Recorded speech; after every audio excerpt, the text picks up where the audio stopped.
Hello friend, welcome to my YouTube channel Ajay English Classes. Today we are going to discuss about ancient history, प्राचीन इतिहास. Friends, हम प्राचीन इतिहास के बारे में डिस्कस कर रहे हैं और इसलिए इसके बाद पिछली वीडियो में हमने 2 भाग तक प्राचीन इतिहास के 2 भाग तक डिस्कस कर चुके हैं. यह वीडियो का 3rd भाग है, मतलब तीसरा भाग है जो हम आज डिस्कस करने वाले हैं. ये सभी परीक्षाओं के दृष्टि से बहुत ही इम्पोर्टेंट क्वेश्चन है जो आने वाली परीक्षाएं जैसे शिक्षक भर्ती, रेलवे, एसएससी, बैंक, इन सभी के लिए बहुत ही मोस्ट इम्पॉर्टेंट रोल प्ले करेंगे एग्जाम में. Now let start this video. First है, कुल उपनिषदों की संख्या कितनी है? कुल जो है उपनिषद हमारे हैं उनकी संख्या 108 है. 7 स्वर जो हैं, 7 स्वर वो कौन कौन से हैं? सारे गामा पा धा नी सा जो है, इसका उल्लेख जो किस में किया गया है? ये सामवेद में किया गया है. जो 7 स्वर हैं, जो गाने वाले 7 स्वर हैं, उनका उल्लेख सारे गामा पा धा नी सा जो होता है उसका उल्लेख सामवेद में किया गया है. सामवेद में किया गया है.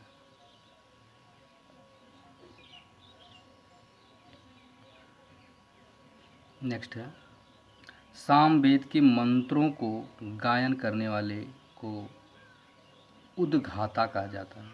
उद्गाता कहा जाता है. सामवेद के मंत्रों को गायन करने वाले पुरोहित को उद्गाता कहा जाता है.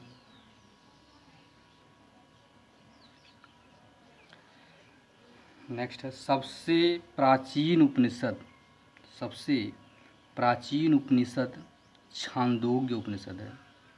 सबसे प्राचीन उपनिषद कौन सा माना जाता है? छांदोग्य उपनिषद को क्या माना जाता है. नेक्स्ट है, गद्य एवं पद्य दोनों में रचित कौन सा वेद है? यह वेद यजुर्वेद है जो गद्य और पद्य दोनों में लिखा गया है.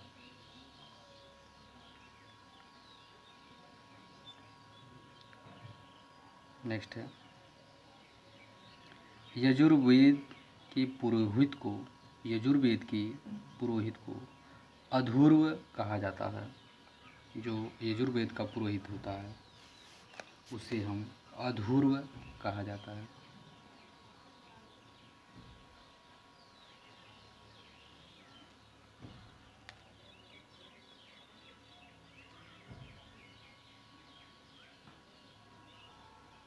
नेक्स्ट है, सत्यमेव जयते का वर्णन कहाँ पे किया गया है? मुंडक उपनिषद में किया गया है सत्यमेव जयते का. सबसे छोटा उपनिषद कौन सा है? मांडुक. सबसे छोटा उपनिषद कौन सा है? मांडुक. नेक्स्ट है, कल्प सूत्र के कितने भाग होते हैं? कल्प सूत्र जो है उसके 3 भाग होते हैं. कल्प सूत्र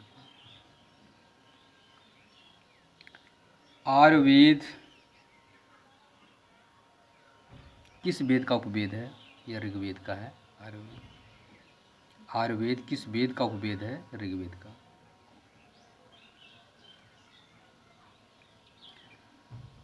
नेक्स्ट है, गंधर्व वेद किस वेद का उपवेद है? गंधर्व वेद जो है वह किस वेद का उपवेद है? सामवेद का. गंधर्व वेद किस वेद का उपवेद है? यह सामवेद का उपवेद है. धनुर्वेद किस वेद का उपवेद है? नेक्स्ट है, जो धनुर्वेद किस वेद का उपवेद है? यजुर्वेद का.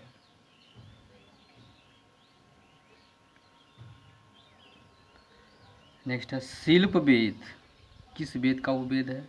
अथर्ववेद. शिल्प वेद जो है वो अथर्ववेद का उपवेद है.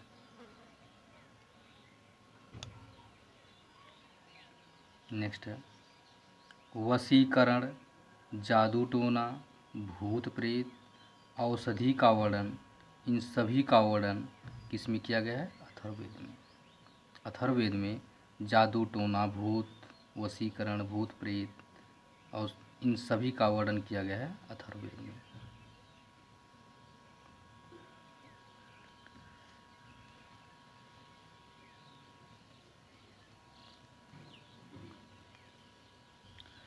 नेक्स्ट है, दासों की मुक्ति का विधान किस ग्रंथ में किया गया था? दासों की मुक्ति का विधान किस ग्रंथ में किया गया है? यह नारद स्मृति में किया गया था कि दासों को किस प्रकार मुक्ति दिलाई जाए। नेक्स्ट है, मिताक्षरा ग्रंथ किसने लिखा था? मिताक्षरा ग्रंथ को लिखने वाले थे विघ्नेश्वर ने लिखा था मिताक्षरा ग्रंथ। नेक्स्ट है, पुराणों की संख्या कितनी मानी जाती है? पुराणों की संख्या 18 है। उपनिषद कितने हैं? उपनिषद 108 हैं। नेक्स्ट है, सबसे प्राचीन पुराण कौन सा माना जाता है? सबसे प्राचीन पुराण मत्स्य पुराण को माना जाता है सबसे प्राचीन पुराण। ऋग्वेद में जन के प्रमुख को कहा जाता है। नेक्स्ट है, ऋग्वेद में जन के प्रमुख को कहा जाता है जन, जनस्य गोपा, मतलब राजा कहा जाता है। जनस्य गोपा कहा जाता था ऋग्वेद के जन को। जन के प्रमुख को कहा जाता था जनस्य गोपा, मतलब राजा।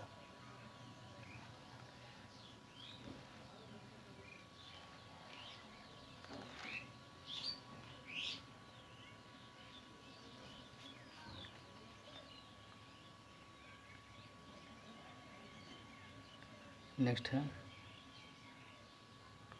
ऋग्वेद की सबसे प्राचीन संस्था कौन सी है? ऋग्वेद की सबसे प्राचीन संस्था विदत है।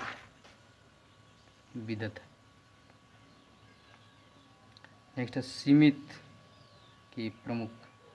के प्रमुख को, जो समित बनाई जाती थी उन समित के प्रमुख को कहा जाता था ईशान।